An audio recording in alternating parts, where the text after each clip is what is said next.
in the place of our usual live episode of New Ideal Live. Today we bring you a special recorded episode, in which we will review key themes from the Ayn Rand Institute's distinctive commentary on foreign policy since September 11th, 2001, drawn from clips from ARI speakers at live events from the past 2 decades.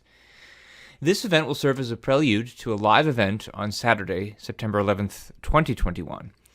Onkar Ghate and Elan Journo will join Yaron Brook on his show for an in-depth discussion of key events and turning points since September 11th, 2001, and a retrospective on ARI's philosophic analysis of U.S. policy, a perspective that has been borne out by the facts.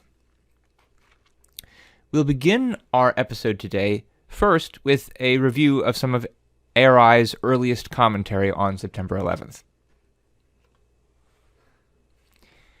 In the initial aftermath of 9/11, ARI placed full-page ads in the Washington Post and the New York Times, explaining the attack and presenting an incisive warning.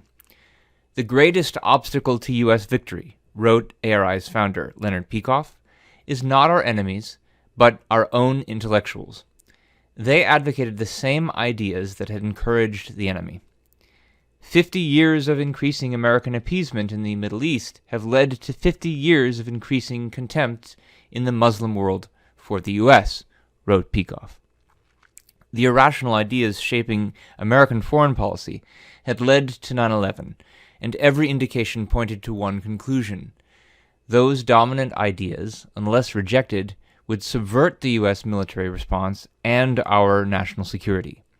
America is a military superpower, but it lacks the self-confidence and moral certainty needed to understand and fight for its own self-defense." Less than a year later, ARI's Dr. Onkar Ghate also published a major piece, which was released in American publications, entitled "America is Not Winning the War."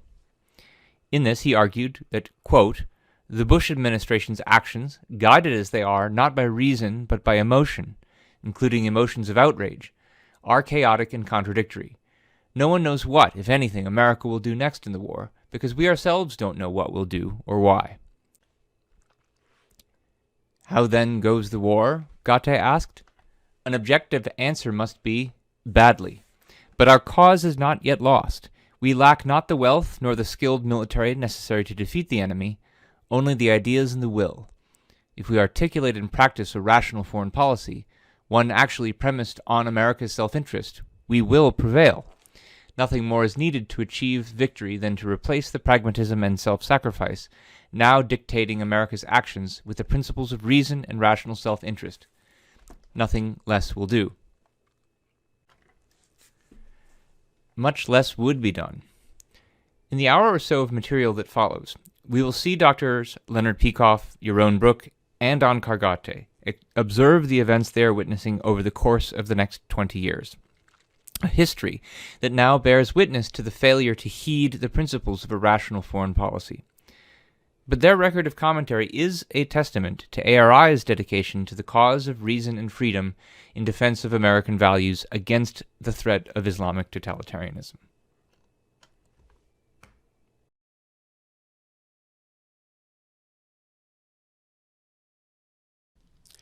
Now on 9/11/2001, the long and doleful night once more entered the scene of Western history. The frenzy, fanaticism, and mad enthusiasm finally went to war against America, with the declared purpose of wiping out everything our country stands for. On some level, President Bush understood the uniqueness of 9/11. He has compared it validly to the Japanese attack on Pearl Harbor on December 7, 1941. But 9/11, he has suggested, is worse. And even in purely quantitative terms, he is right about that. 9/11 killed hundreds more people, wounded double the number of Pearl Harbor, and caused massively greater destruction, $40.2 billion worth, not counting all the economic losses it has caused since that date. There is no military capability anywhere that would dare to challenge the world's only superpower, who everyone knows can squelch any nation or coalition we choose to target. So what has our answer been to 9/11? I want to review some key points since the attack in chronological order. At first, when 9/11 occurred, the country reacted in similar terms: disbelief and rage. There was grief for the victims, admiration for the heroic police and firemen, but above all, there was a desire for self-defense, retaliation, revenge. There was a surge of patriotism. American flags appeared everywhere. The national atmosphere was solemn, tense, funereal. Hollywood canceled programs that seemed insensitive. The left was scared stiff and kept silent. There was no more business as usual. The country was gearing up psychologically for a battle of life and death. On September 20th, in the midst of the national fury, President Bush gave his famous speech to Congress. Like Roosevelt, he was seeking to rally and inspire the country. And he too pledged a militant response and the destruction of our enemies. The biggest difference between the speeches, however, is what FDR did not say that Bush, by contrast, insisted upon. Bush's speech is worthy of attention. It foretokens the whole response to terrorism of patriotic Americans ever since. Along with his vows of retaliation, Bush's speech is laced with appeasement. Appeasement of the very nations and institutions that created or feed the terrorist axis. Not to put too fine a point on it, our president sucked up to virtually every enemy in sight. He told us about his gratitude for prayers for us in Arabic, about, quote, the sympathy offered at a mosque in Cairo, about the Pakistanis and Iranians killed in the explosion, about, quote, our many Muslim friends. He boasted that we not only respect Afghanistan, but are currently its largest source of humanitarian aid. He offered his gratitude for support from, quote, the Islamic world, unquote. The terrorists, he stressed, another quote, are a fringe form of Islamic extremism that perverts the peaceful teaching of Islam. We respect your faith, its teachings are good, unquote. Now, Bush, being deeply religious himself, did not even hint at the truth, that religiosity is the indispensable background and driving force of 9/11. Everyone knows the role in the anti-American jihad of Islamic faith, from the mosques and seminaries in Iran and Saudi Arabia, all the way to the crazed suicide bombers hurrying to meet their 72 perpetual virgins in paradise. In a speech declaring war against a vicious enemy who has attacked you, it is a moral crime to distinguish between the active instigators and their passive legions. What you must denounce in such a speech, if you are a proper patriotic leader, is the essence of the threat. Philosophically, on the deepest level, what Bush should have said was some equivalent of the prayer which Maureen Dowd, herself, by the way, a religious woman, saw scrawled on a wall in Washington soon after 9/11. Dear God, save us from the people who believe in you. Now, the topic of self-defense brings me to the war in Afghanistan. America went into Afghanistan filled with ambivalence, uncertainty, and even guilt. Our leadership was afraid of Afghan civilian casualties, afraid of American casualties, and afraid of being hated in the Mideast as infidel imperialists. So they settled on a pitiful proxy war in which we were not combatants, but merely advisors. And what we advised was warring tribes open to bribery from all sides, catching prisoners and then letting them escape, often en masse, as in Tora Bora, while the U.S. looked on helplessly wringing its hands. The Americans sent not many soldiers to that war, but a great many expensive bombs and missiles, which achieved numerous and mostly useless holes in the ground. They did not dare population centers, where al-Qaeda and the Taliban promptly hid out, thereby eluding capture. And along with the bombs, of course, we covered the country with care packages. Was this a war or a charade?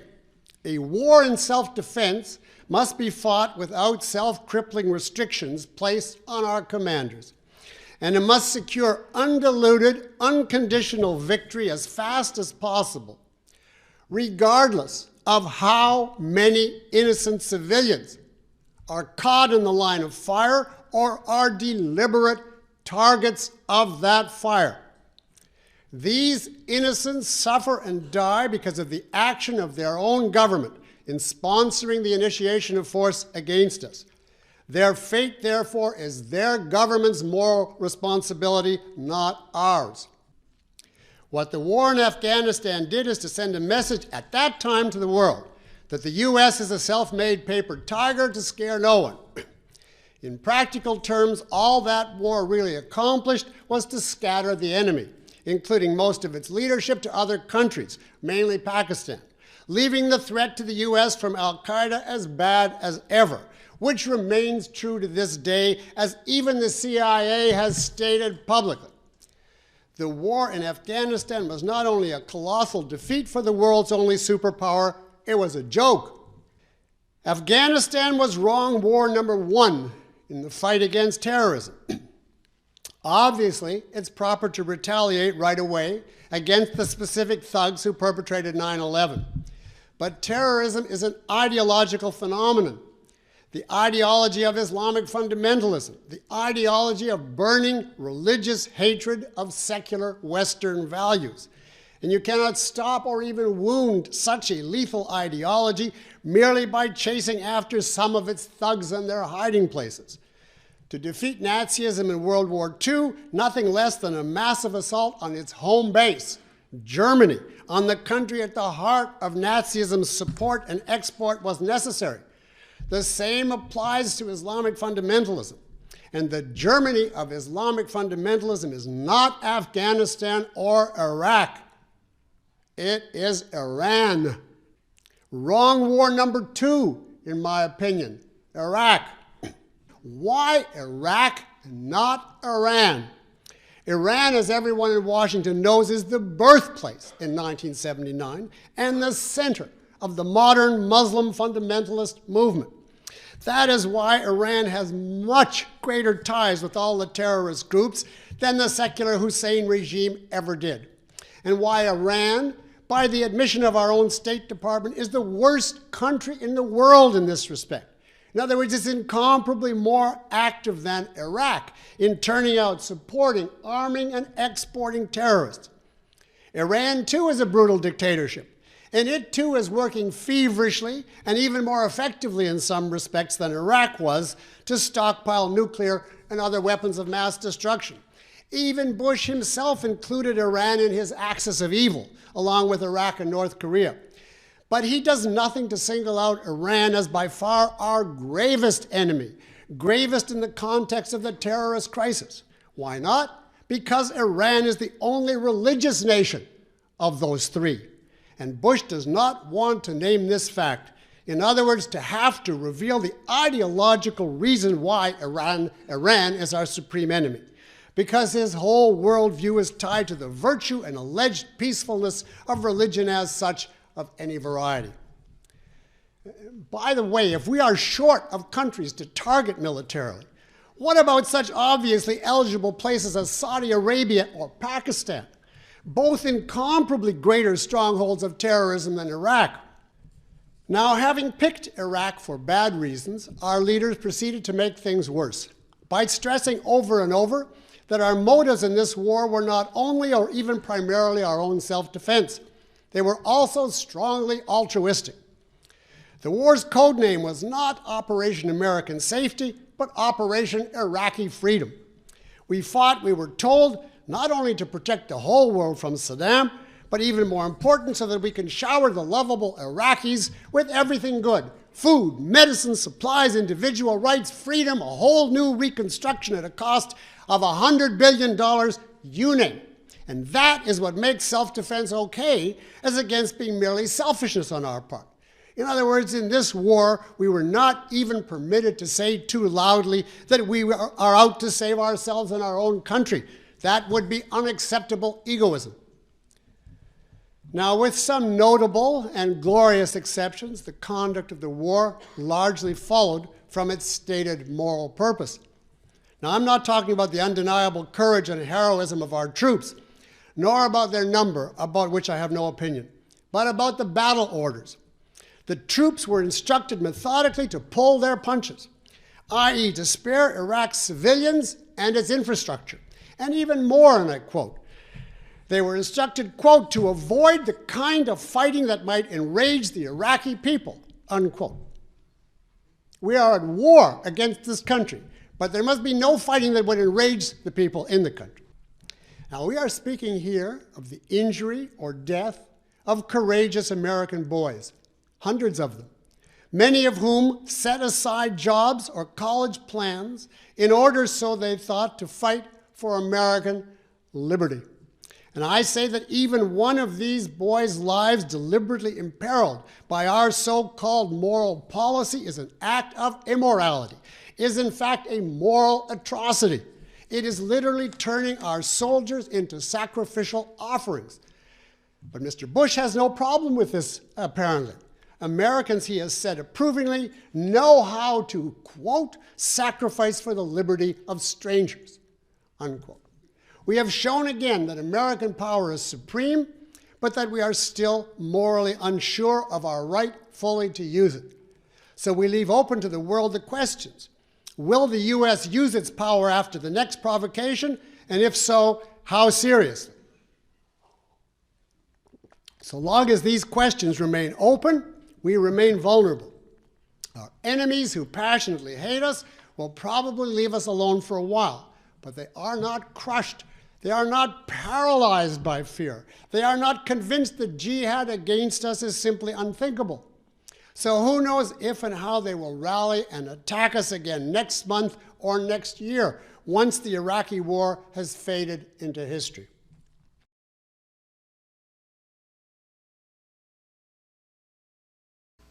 A few months ago, the Marines entered Fallujah with the intent of destroying the insurgent forces located there. Insurgents that had been killing American soldiers for months. After days of combat, they left, leaving the insurgents alive and well, free to strike and kill U.S. soldiers in the future. And that is what they are doing. Now, these actions are not the exception in our current wars. Observe how we fight our so-called war on terrorism. From the beginning, political and military leaders in all ranks have emphasized that civilians in enemy countries are to be spared. Our soldiers are being ordered to follow strict rules of engagement that have cost many their lives, so as to avoid any enemy casualties. Numerous operations have been canceled or halted in order to avoid collateral damage. Monsters like Osama bin Laden and his deputies are still alive because we hesitated to bomb them out of their hideouts for fear of hitting so-called innocents. We avoid military action against actively threatening regimes such as Iran. And when we do take military action, we first seek the approval of hostile countries and the United Nations. In this so-called war, the idea of victory has been discarded entirely. After all, as we have been told repeatedly, this is, quote, a new kind of war, one that will last decades. How will it end? Well, you've probably heard President Bush himself address this issue. In a recent TV interview, Bush said, quote, "I don't think we can win it," he means the war, "but I think you can create conditions so that those who use terror as a tool are less acceptable in parts of the world," unquote. Now, of course, he later backpedaled, but he assured us that we can't expect victory in a conventional sense. What happened to America's old willingness to wage and win wars? The answer lies in a change in American leaders' beliefs about morality generally and the morality of war in particular. The morality of war has been overtaken by a fully explicit, altruistic theory of war, one that is universally taught in our universities and war colleges. It is accepted not merely by intellectuals, but by our politicians, the leaders of the military, and the media. The theory is called just war theory, and it is the number one factor animating our war today. Thus, according to the original just war theory, if only you are attacked, you are obliged to turn the other cheek. Only if someone attacks your neighbor are you permitted to retaliate. Well, if others' well-being is the standard, then one just cause for war is the protection of another people from aggression or oppression or genocide.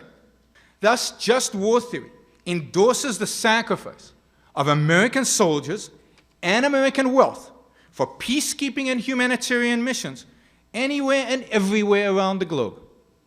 Many just war advocates, such as many of the neoconservatives, hold that U.S. intervention in places like Liberia, Kosovo, Bosnia, Somalia, and I guess now Sudan, is morally mandatory. What about fighting a war in self-defense? A goal that President Bush claims to fully endorse. Yes, just war theory says you can go to war in self-defense, but only for altruistic reasons. Their fellow citizens, after all, are others, and thus a legitimate beneficiary of their sacrifices, just like the suffering peoples in other countries. Thus, soldiers, according to just war theory, do not fight for themselves, for their own values.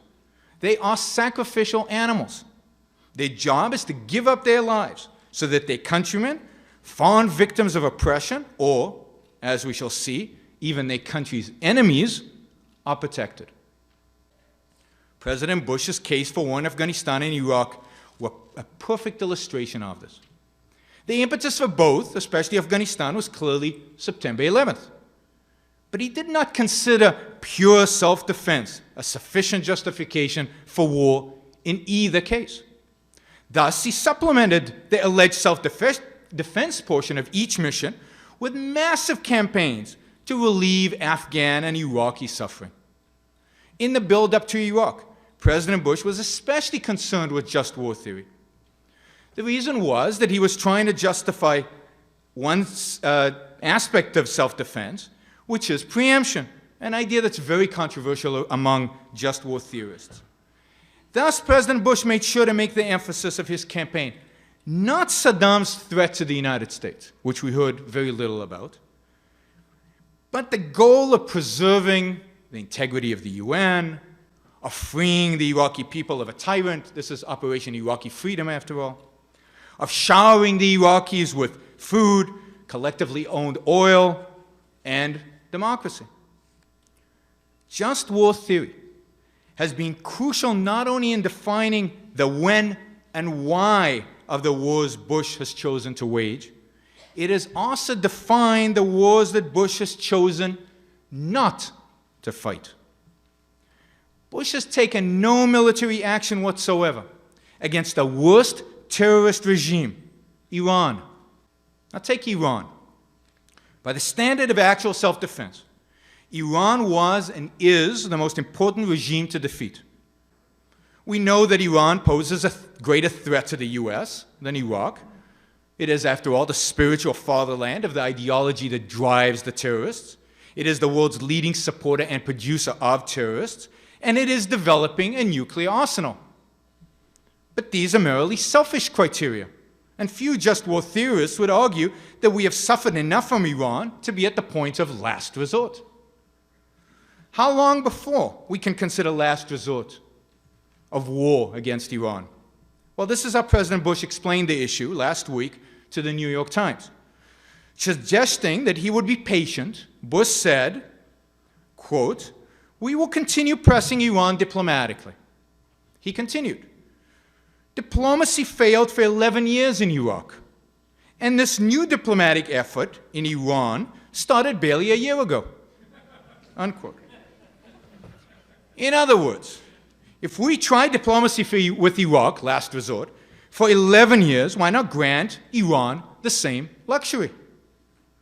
This in spite of a history that began with the taking of the hostages in our embassy in 1979, continued through numerous attacks on Americans in Beirut, the Cobalt Towers in Saudi Arabia, continued with Iran's sponsorship and support of numerous terrorist groups like Hezbollah and Hamas, and its development of nuclear weapons.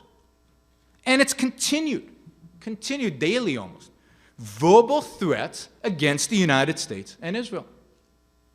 One can only understand the administration's decision to invade Iraq, but not Iran, if one understands that the administration is not primarily guided by questions of self-defense. The overruling criteria for any action is that it fit into the sacrificial framework of just war theory. To the extent that the requirements of self-defense are contradicted by the requirements of this theory, the requirements of self-defense are thrown out. Just war theory, in the final analysis, is anti-self-defense, as is this administration. Bush's repeated professions of concern about self-defense are meaningless and as genuine as a statement after every Palestinian terrorist attack that, quote, Israel has a right to defend itself, but should show restraint, unquote. Like advocates of just war theory, he believes in self-defense so long as it adheres to sacrificial restrictions and imperatives that make self-defense impossible. Imperatives such as constricting rules of engagement in which U.S. soldiers must expose themselves to absurd risks lest they harm civilians. Imperatives demanding that the U.S. appease warlords and would-be dictators like Muqtada Sadr. The moral imperatives of just war theory are such that they deliberately undercut the valiant efforts of our military. President Bush is able to project moral confidence precisely because the thing he is confident about is not America's right to self-defense, it is America's right to self-sacrifice. The only real alternative to the application of altruism to war is the application of egoism to war. Now here I am drawing upon Ayn Rand's ethics, which form part of her system of philosophy, objectivism. Now what do I mean by egoism? It is the moral code that takes man's life as the standard of morality. It holds that man ought to live for his own sake, achieving his values by his own effort, never sacrificing himself to others, nor others to himself. The question is, what is the moral purpose of war? The answer, provided by the objectivist ethics, is simple. The purpose of war is the same as any other action proper to a government: to protect the individual rights of its citizens. Ethics and politics, by defining the purpose of war, set the standard of value by which all issues of entering and waging a war must be judged. It is appropriate to go to war whenever it is necessary for the protection of the individual rights of Americans, the rights to life, liberty, property, and the pursuit of happiness. Such a necessity arises when these rights are violated or threatened by a foreign aggressor. By the standard of individual rights, a nation can morally go to war only in self-defense. Wars of self-sacrifice, humanitarian missions, for example, and wars of aggression are violations of the citizens' individual rights, our citizens' individual rights, especially of our soldiers. Both constitute forcibly sacrificing the lives and money of Americans for the sake of some so-called higher cause, whether it be the suffering of the Somalians or the power lust of a president. Now, the fundamental ethical principle of waging war is egoism. Every action must be in the service of one's selfish purpose. One must do anything and everything necessary to protect the individual rights of Americans. In practice, this means first identify the nature of the threat, then identify and do whatever is necessary to destroy the threat with minimal loss of American life and liberty. And when I say whatever, I mean whatever is necessary. If once the facts are rationally evaluated, it is found that directly bombing civilian populations will save American lives, then it is morally mandatory to do so. If nuclear or chemical weapons are the most efficient way of achieving our purpose, then they are absolutely appropriate. If surprising enemy soldiers in their sleep and massacring them is necessary to achieve our goal, then that is what must be done. If flattening Fallujah is the best way to end the insurgency, then Fallujah must be flattened. Anyone involved, by choice or not, in the initiation of force against an innocent nation is thereby outside the principle of individual rights.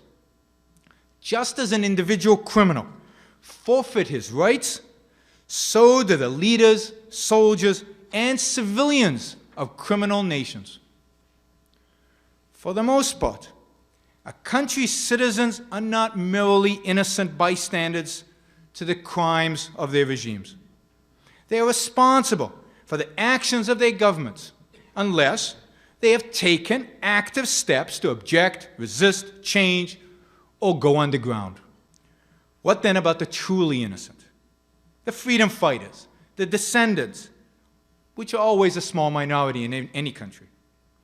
Insofar as they can be isolated without military cost, they should not be killed. It is unjust, anti-selfish, to senselessly kill the innocent. And it is of value to have more rational, pro-American people in the world. But insofar as they cannot be isolated, they are threats. Since sparing their lives means sacrificing ours, and we should kill them without moral hesitation. All casualties in war are the sole responsibility of those who made the war necessary, including the aggressor's civilian base of support, not the responsibility of those acting in self-defense.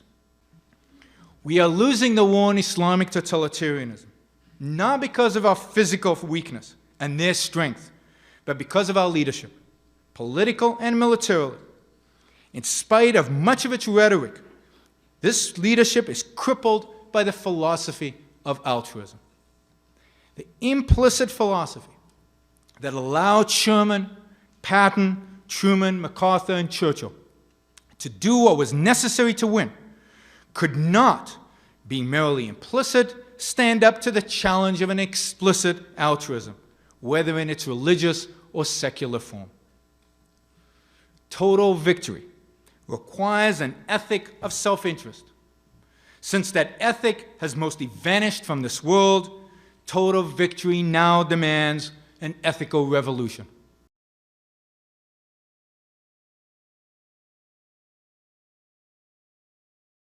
Last fall, on September 30th, the Danish newspaper Jyllands-Posten published 12 cartoons depicting Mohammed. The cartoons were commissioned to illustrate an article in freedom of speech and were on the climate of fear of criticizing Islam that has been growing among European intellectuals. Apparently that fear was well-founded. The cartoons sparked a firestorm of controversy that has reached a climax in recent months.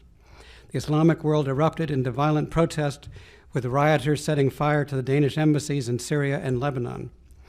Death threats and widespread calls to inflict violence on the cartoonist have sent them into hiding for fear of their lives. Some of the cartoons that generated this response will be on display this evening shortly. In America, the right to free speech is protected by the First Amendment to our Constitution, which reads as follows, quote, "Congress shall make no law respecting an establishment of religion or prohibiting the free exercise thereof, or abridging the freedom of speech or of the press or of the right of the people to peaceably assemble and to petition the government for a redress of grievances," end of quote. Similar protections of freedom of speech exist in virtually all Western countries. So we'll now pause while the cartoons are put up.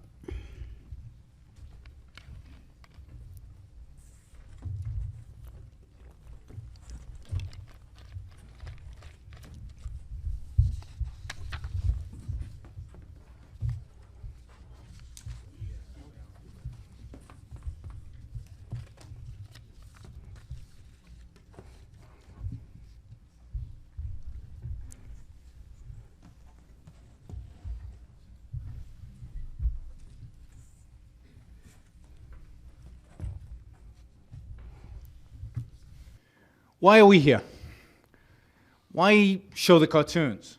Why is the Ayn Rand Institute now on its fourth event, such event, and by the time we're finished, there'll be at least 5 of these all across the country?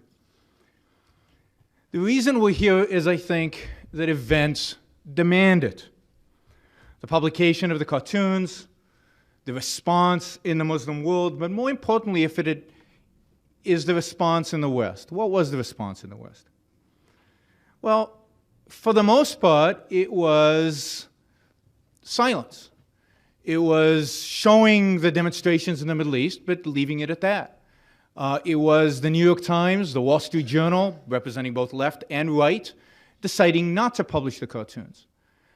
It was Danish cartoonists going into hiding for fear of their lives.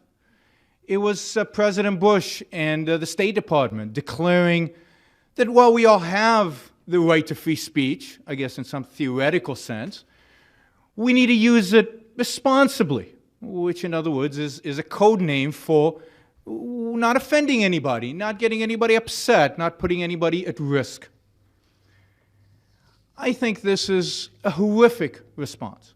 And this is why we are doing this. We're doing this because the US government and US media have, in my view, neglected their responsibility to stand up and to defend free speech in this country.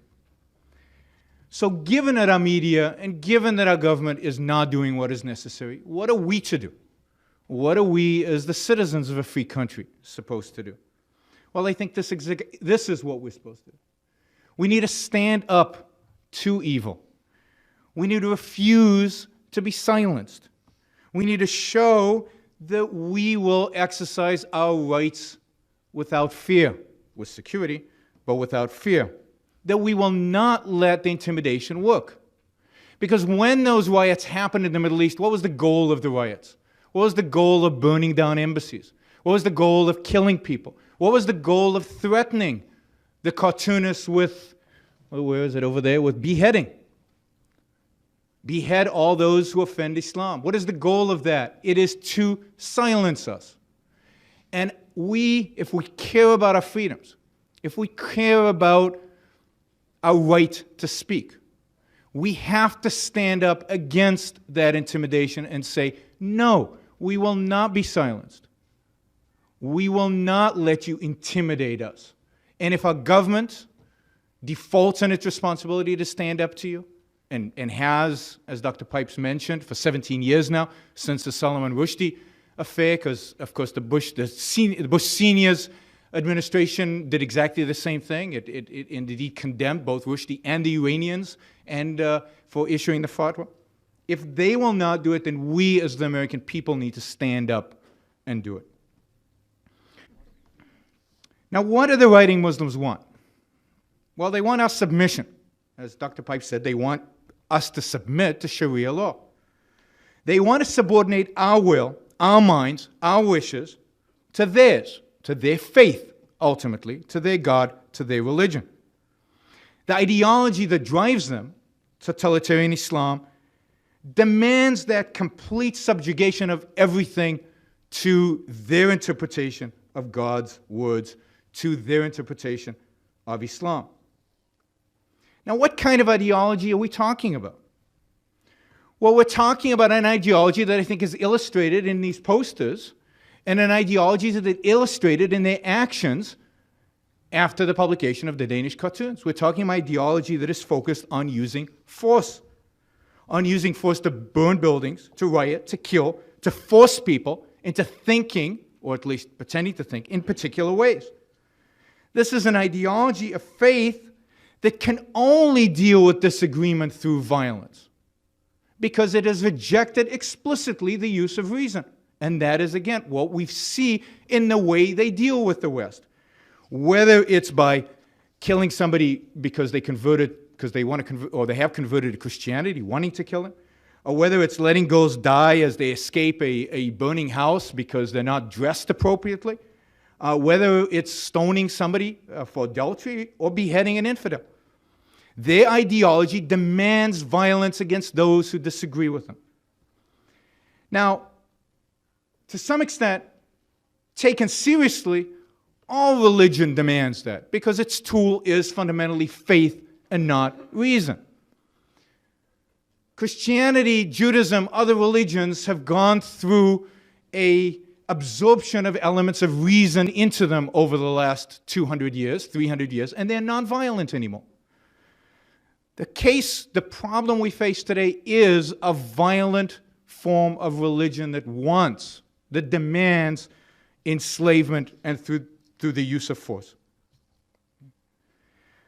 Note here that these demonstrations, these riots, were part of a much broader war. They are part of a war that started decades ago. They're part of a war that was made real to the American people on September 11th. But in a sense, these riots, all of this war is meant to bring about the Sharia, this subjugation. But in a sense, this is worse than September 11th. Not in what they've done, obviously, but in how we've responded. After September 11th, we were outraged. We demanded action, and indeed our government did act. What have we done with the Danish cartoons? We have folded. We have accepted their intimidation as our way of life. We have not acted, and we have basically showed them that they can win, and I think we've just invigorated them. We've given them more strength. I think by doing this, by having these kind of events, by standing up to them, is the only way that ultimately we can win this ideological war. Thank you.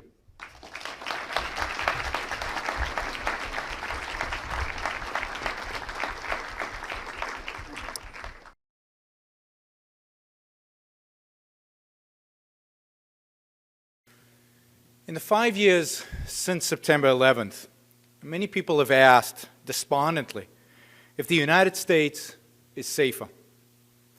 While there has been little reason to feel more secure, about a year ago, many were swept up in the excitement of the government's new strategy in the Middle East. Some people were euphoric with hope. We all saw an early milestone of that strategy in January of 2005. We saw the images of smiling Iraqis displaying their ink-stained fingers, having just cast their votes in elections in liberated Iraq. Those images, people said, symbolized a momentous development. We all heard the breathless news reports about a wave of democracy in the Middle East. After the voting, President Bush said the balloting was a resounding success and praised Iraqis who, quote, have taken rightful control of their country's destiny, unquote. The upshot of all this, we were told, would be greater security for America. The crusade to democratize the greater Middle East was premised on the idea that, to quote Bush, the security of our nation depends on the advance of liberty in other nations, unquote. This is Bush's so-called forward strategy for freedom, bringing democracy to the rest of the world for the alleged purpose of making America safer. Much of the criticism is centered on the concrete means of the strategy, but not on its ends.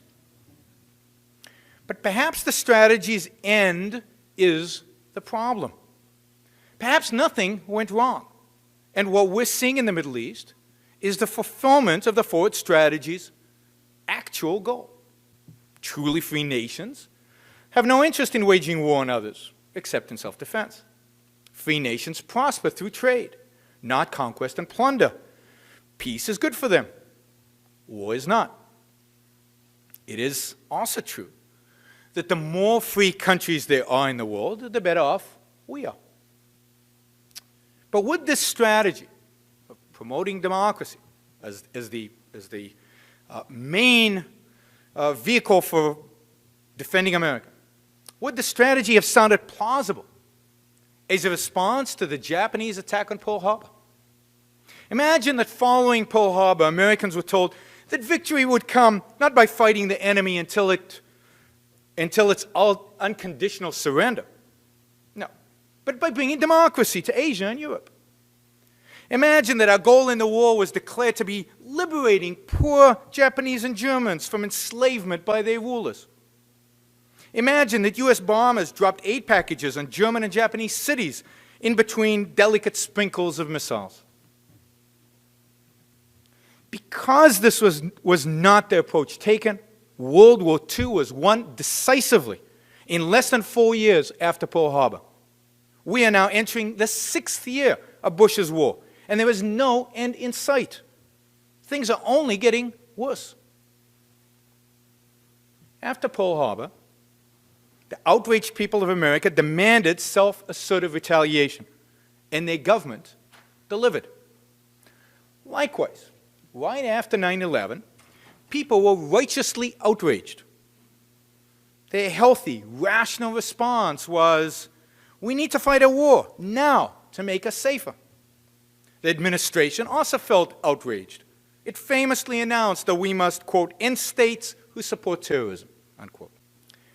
But that initial response to 9/11 did not last. It was not translated into any military strategy for victory. The idea that it is right for America to be self-interested, that did not last. Operation Infinite Justice was renamed to something blandly differential. The nation's willingness to defeat the enemy evaporated. Why? Because the initial response that self-interest is proper clashed with people's more deeply held belief about what is morally good. This is where the forward strategy comes in. This strategy reflects and is motivated by the dominant moral code in our country, altruism. From secular and religious authorities, left and right, we are urged that to be moral is to give up your values in selfless service to others. We hear it constantly. Serve in a cause larger than yourself, and whatever you do, don't be selfish. According to this creed, our duty is to put other people first and subordinate or renounce our own values. According to this creed, Mother Teresa is a moral hero, but a productive businessman like Bill Gates is not. Unless, of course, he repents and gives away his billions of dollars. Whom must we serve? Well, whoever is deemed needy, whoever lacks a value, like liberty or wealth. And on this standard, the oppressed, impoverished, primitive Iraqis are definitely have-nots. And the cardinal value that America must sacrifice is its own national security, the defense of our lives from Islamic terrorists. The forward strategy thus demands that we put aside America's rightful need for security and instead sacrifice for strangers all across the globe, wherever tyranny rules. The goal of the democracy crusade is not to end the threats arrayed against us, but to bring unearned benefits to the world's hungry and oppressed. Facing catastrophic threats to the lives of Americans, how did the administration respond? Well, guided by its moral premises, the administration did not ask itself what must be done to protect the country. Instead, it asked, how can America best serve strangers in need? The forward strategy is not concerned with defeating the enemy at all. It is a substitute for achieving victory. But even on its own terms, by advocating democracy, in other words, unlimited majority rule, the forward strategy is a vicious fraud. This should be clear to anyone who truly understands what freedom is. While claiming to champion freedom, the strategy has nothing to do with it. The truth is exactly the opposite. The Ford strategy encourages tyranny and is an assault on the freedom of Americans. Freedom, in a political context, means the absence of physical coercion. It is so profound a value because in order to eat and earn a living, to build cars and perform surgery, in order to live, man must think and act on the judgment of his own rational mind. In order to take that action, he must be left alone, left free from the interference of the government and of other men. The moral foundation of freedom is respect for the sovereignty of the individual and his right to exist for his own sake. Because the Founding Fathers understood this, they created a constitutional republic, enshrining the protection of individual rights, the rights to life, liberty, property, and the pursuit of happiness. Our constitutional framework prohibits the majority from voting away the rights of anyone. The founders firmly rejected democracy. Democracy rests on the primacy of the group. If your gang is large enough, you can get away with whatever you want, sacrificing the life and wealth of whoever stands in your way. A democracy is majority rule, unlimited by moral principle.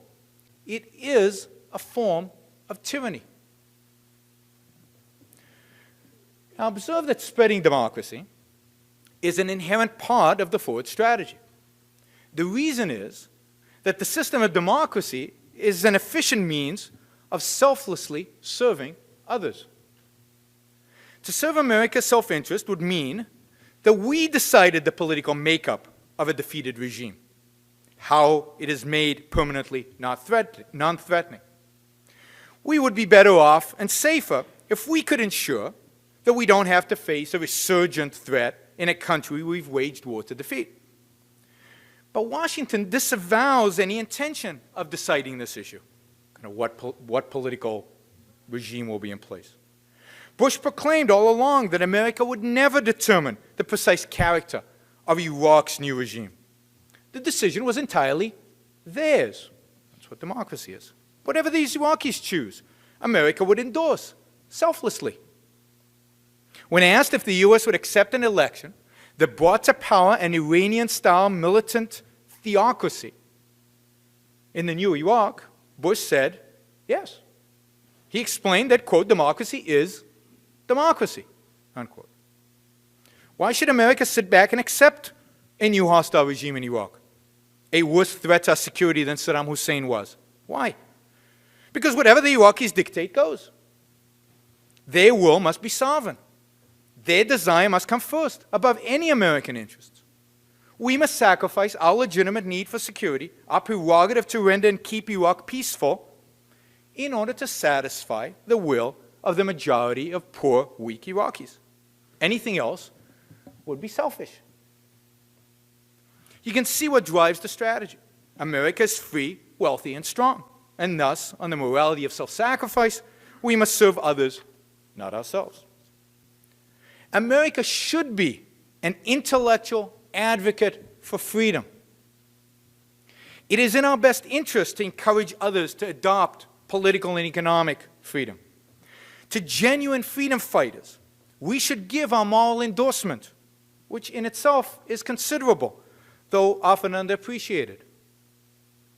We should, for example, endorse the free Taiwanese who are resisting the claims of authoritarian China to rule the island state. But the advocacy of freedom has an absolute limit. It is never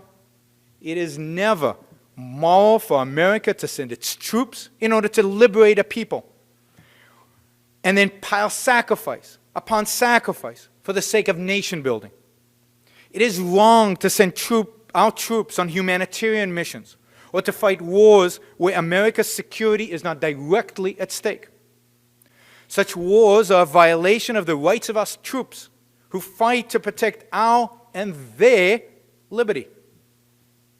It is also an outrageous squandering of resources that our government is obliged to use only in defense of American lives.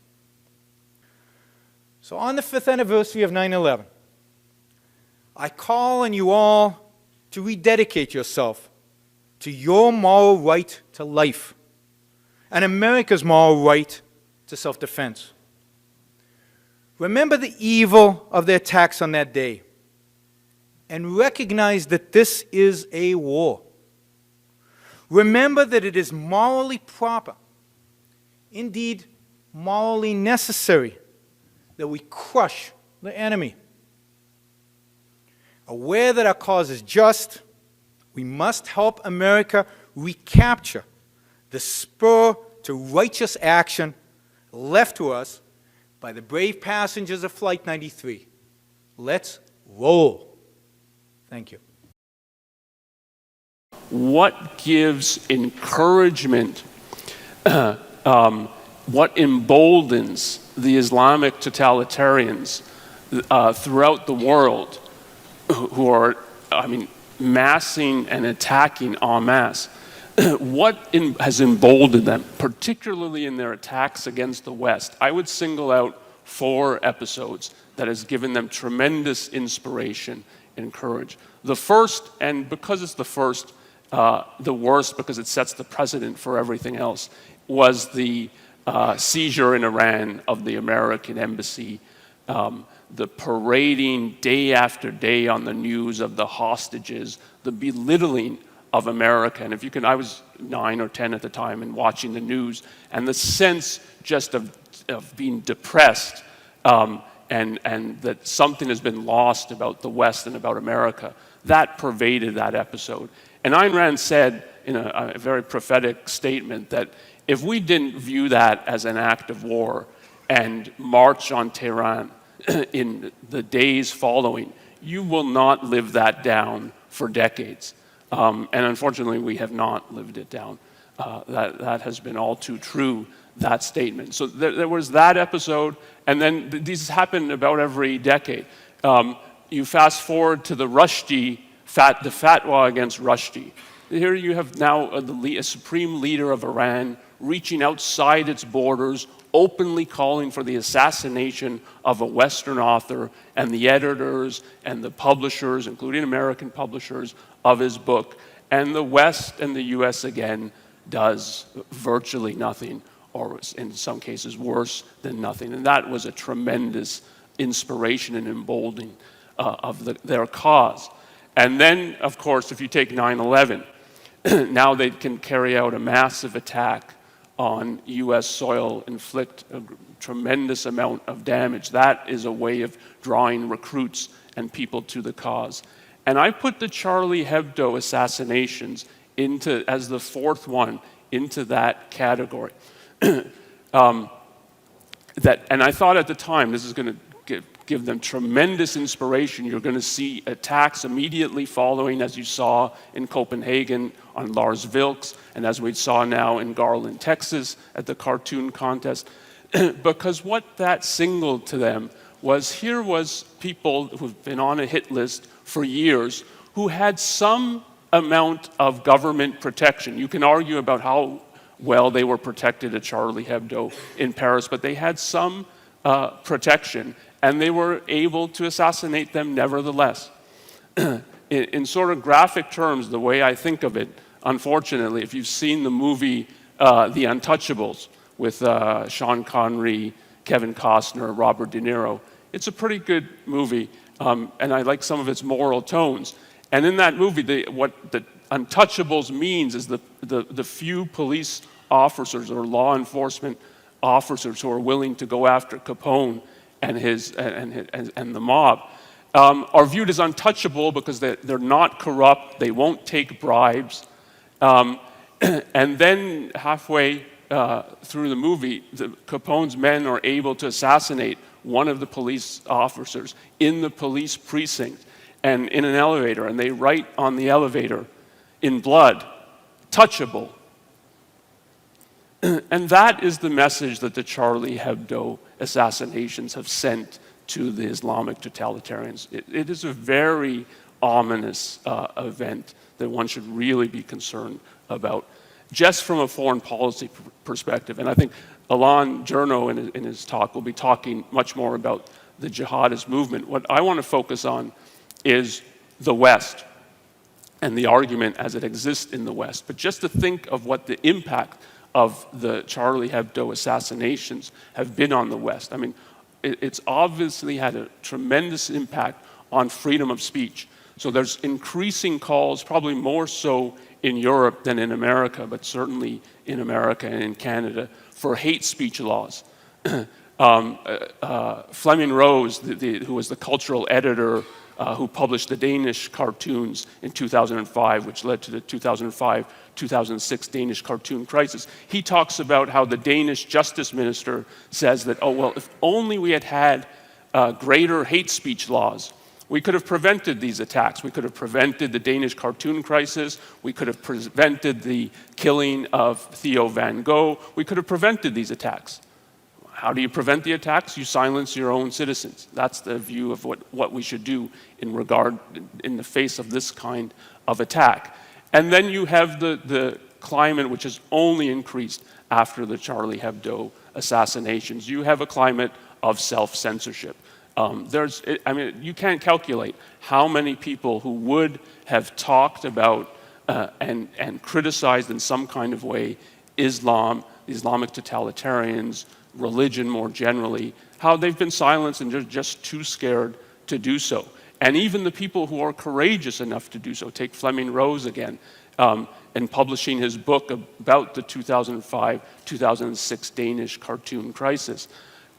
He has difficulty finding publishers. In some countries, he can't find a publisher at all. In other countries, they won't publish the book with the cartoons, the central event of the whole crisis. They won't publish the book with the cartoons. In America, he could not find a first-rate publisher. He sort of has a publisher of last resort, the Cato Institute, and good for the Cato Institute for having the courage to publish the book. And this is someone courageous enough to speak, and he has real difficulty getting his message out. There's a tremendous climate now of self-censorship. And there's a real issue here. People often dismiss it as, well, what do you need to publish a few obscene cartoons? And if you see some of the Charlie Hebdo cartoons, some of there are, you could, they're certainly not mainstream. They wouldn't be mainstream in America. They're of questionable content, some of them. What do you need to publish a few obscene cartoons? What's the big deal? But there's a tremendous issue at stake here, which is the ability to criticize, which includes satirizing, mocking, ridiculing religion. And if that goes, you have a tremendous difficulty properly and actively opposing religion. If you look at what happened in the Enlightenment, a part, it's not the whole story, but a part of how the Enlightenment marginalized religion, that it marginalized it. It put religion in the backwaters of not in the mainstream anywhere, but in the backwaters of the culture. And one of the ways in which it did that was by satirizing and mocking religion, in that case, Christianity. But it's this kind of thing that is part of what marginalized religion during the Enlightenment. And in a fight against religion, you need to be able to do this. You need the freedom to do it, and you need to actually do it. And that, in regard to Islam, is disappearing or has disappeared. And that is really bad. So the moderates are part of the problem, and the conceptualization of the issue in terms of moderate and extreme plays into giving sanctuary and partial immunity to faith. And the issue is that this argument has to be made in terms of faith. That is the essence of the issue. What has to be brought to an end, or at least radically marginalized in comparison to its standing today, is faith. The whole issue of blind belief, blind obedience on Islam, because it does need special focus today of the major monotheistic religions. It is the one that is the most faith-based, that does the most to indoctrinate people into faith as a total way of life. And it is militant today, and it is crusading. It needs special focus. But what is wrong with it is the way in which it's a crusading faith. And that has to be grasped and talked about. To go back to Ayaan Hirsi Ali, and if you read some of her backstory, she's brought up in East Africa and then part of the time in the Middle East, in Saudi Arabia. And she has a sort of, you could put it in terms of a more compromised, compartmentalized faith that she's brought up in her early years, and then gets exposed to the more radical and consistent and the practitioners who think you should have faith as a total way of life. And this is a thoughtful, intelligent, now educated and eloquent person. And she falls for that, and she tells, at age 20, she supports the fatwa on Salman Rushdie, thinks he should be assassinated. She's never read his book. And yet that's what, you can read a little bit about the indoctrination. But the essence of the indoctrination is not specific to Islam. The essence of the indoctrination is stop questioning things, stop thinking, here's the faith, this is what we know, you've got to submit, you've got to obey. And that's pounded in. And then it's relevant, but it's a secondary and a detail than the specifics of the dogma that is being pounded in. But when you get someone to view his whole life as it should be governed by faith, you can get them to do almost anything and support almost anything. So that even though there has to be some focus on what Islam today is about and what it is conveying and what it is trying to indoctrinate, the essence of the issue remains faith, and the argument has to be made, I think, at the level of faith. And the conceptualization in terms of moderate and extreme Muslim, Christian, Jew obscures that issue and is meant, I think, to obscure that issue and has to be resisted.